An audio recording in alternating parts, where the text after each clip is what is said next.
The mystery surrounding the disappearance of Jay Slater has captivated many, sparking a whirlwind of theories and conspiracies. From the outset, Jay's case has been shrouded in uncertainty, with friends and family desperately seeking answers. However, one individual claims to have finally uncovered the truth behind what really happened to Jay.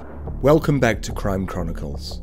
Stay tuned as we delve into why this person, with insider connections in Tenerife, believes they have solved the mystery, and the details are as shocking as they are intricate. The contact providing the information has asked to remain anonymous, fearing the dangerous repercussions of revealing such sensitive details. This source has connections to both the streets of Tenerife and a member of the Guardia Civil, a Spanish law enforcement agency. Through these channels, they have gained valuable insight into what goes on behind the scenes in Tenerife, particularly the mafia activity that many are too afraid to talk about openly. Tenerife, a popular tourist destination, is not only a holiday paradise, but also home to a complex and dangerous underworld. The island has several layers of law enforcement: the local police, the national police, and the Guardia Civil. However, there is also a more clandestine unit, known only to insiders, that steps in when situations spiral out of control. These elite officers, referred to as the Ninja Police, operate with military precision, tackling the gravest criminal activity.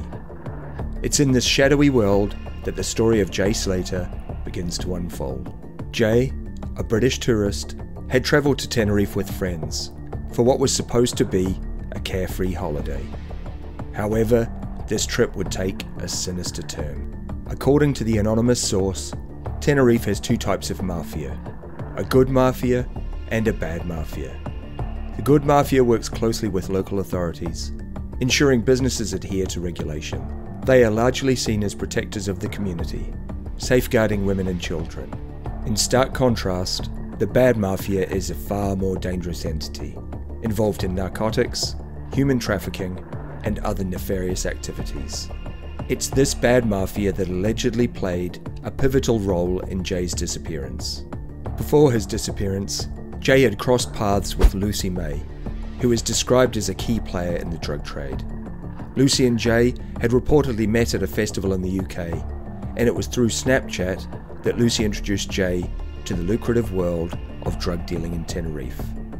Jay, enticed by the promises of quick money with a luxury lifestyle, soon found himself entangled in a web of criminal activity he couldn't escape. In Tenerife, Lucy was part of a larger group involved in drug trafficking. She earned a staggering £25,000 per month, while newer recruits, like Jay, earned less. Their job was to distribute drugs at festivals and on the streets.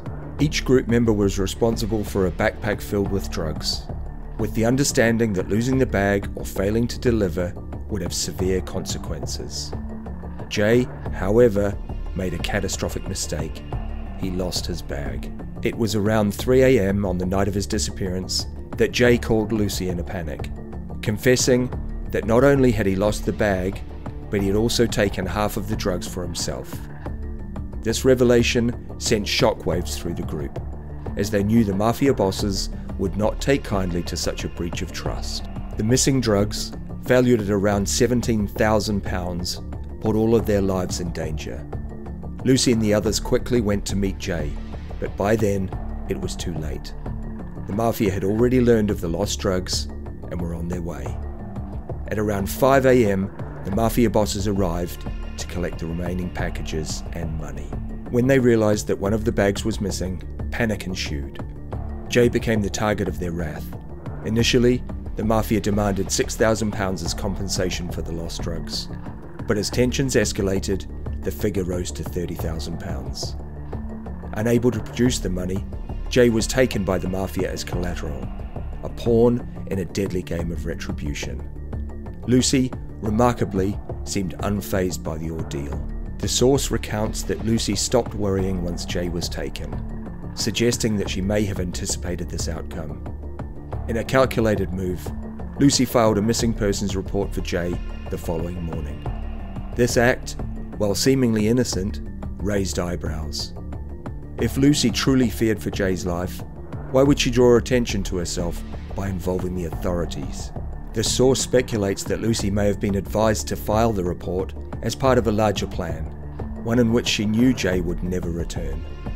The story takes a darker turn when Jay's phone, which he had allegedly left behind while attending the festival, becomes a key piece of evidence. Lucy and her group took the phone to a remote location in the mountains, leaving it behind in an attempt to mislead authorities and cover their tracks. By 7:30 a.m, the group was still receiving threatening phone calls from the mafia, demanding the money. Desperate, they began to devise a plan to raise the funds, knowing that their lives were at stake. What's particularly chilling about this case is the involvement of Jay's mother. According to the source, Jay's mother was aware of the situation from the beginning. She allegedly knew that the mafia had taken her son and was working with Lucy to gather the necessary money to secure his release. This revelation raises questions about the extent of her involvement and whether she too had been complicit in the cover-up. As the news of Jay's disappearance spread, Lucy and the others involved in the operation began soliciting donations from well-meaning supporters, claiming the money was needed to find Jay. However, the anonymous source claims that these donations were never intended to fund a search, but were instead used to pay off the mafia. Lucy and her associates, who were reportedly earning upwards of £75,000 per month between them, had no intention of spending their own money to resolve the situation. Despite their best efforts to manipulate the narrative, the truth slowly began to emerge.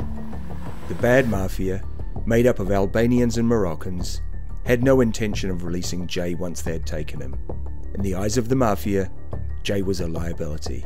A young man who had crossed them once could easily do it again, and the risk of him blabbing to the wrong people was too great. For the mafia, the only solution was to ensure Jay would never talk. As the pieces of the puzzle came together, it's clear that Jay's disappearance was not a random event, but a calculated consequence of his involvement in the criminal underworld. The source's account, though chilling, provides a plausible explanation for what really happened to Jay Slater. The corrupt dealings of the mafia, the complex layers of Tenerife's law enforcement, and the deceitful actions of those closest to Jay all paint a grim picture. In the end, Jay's fate was sealed the moment he lost that bag. His disappearance was not the result of a single mistake, but a culmination of dangerous choices and associations. The bad mafia, as feared by many, ensured that Jay would never return, leaving his family and friends to piece together the shattered fragments of a life cut tragically short. The mystery of Jay Slater may never be fully solved, but this insider account sheds light on the dark forces at play in Tenerife's underworld. Thank you for joining us today on Crime Chronicles. Don't forget to like, subscribe, and share the channel with your friends.